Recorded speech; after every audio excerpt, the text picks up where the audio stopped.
ឥឡូវអ៊ំចង់សួរសិនប៉ុណ្នេះមែន6ឥឡូវ6ចុះប៉ុណ្នេះមែន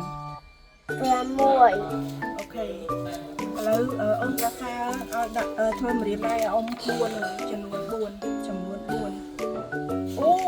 នេះ4 6ឯង6ឯងបាត់ច្រើនអញ្ចឹងនេះ4អូខេ4ចុះយើងអាចធ្វើមួយទៀតឲ្យចាញ់4ដែរ8ចាញ់តែ4ឯងយ៉ាហ្នឹងហើយបងប្រសើរបាន2 2ដង4អាធ្វើមួយទៀតឲ្យបាន4ដែរ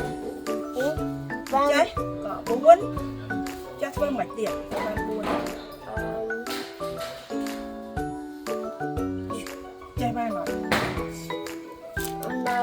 នេះធ្វើចេះអូអត់តន់ដូចអី4អូខេចាស់ទៅចាស់4អាន4ណាអត់4តបាន4ដែរណោះអូខេឥឡូវធ្វើ6មកលើកម្រាមដៃ6ម្ដង6អូខេអាចធ្វើមួយទៀតឲ្យបាន6ដែរលើកមួយទៀតយ៉ាអញ្ចឹង6ហើយលើកមួយទៀតឲ្យបាន6ដែរលើកមួយទៀតមកឲ្យបាន6ឈប់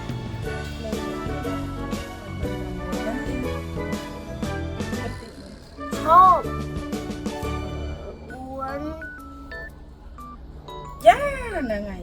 4ចឹងក៏បាន6ដែរប៉ាកែមែនទេកូនណាទេចុះលើកឥឡូវលើក8ឲ្យបាន8អូខេ8អញ្ចឹង8ហើយលើកមួយទៀតឲ្យបាន8ដូចចឹង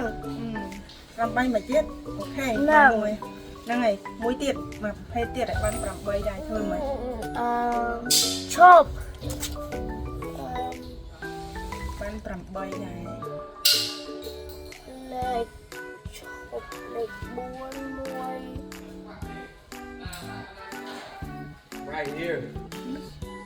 8មួយឈប់លេខ4 1លេខ4លេខ4មួយលេខ4បាន8មើលឈប់ហើយលេខ1មួយលេខ1ទៀតឲ្យបាន8ដែរលេខទៀតដូចជា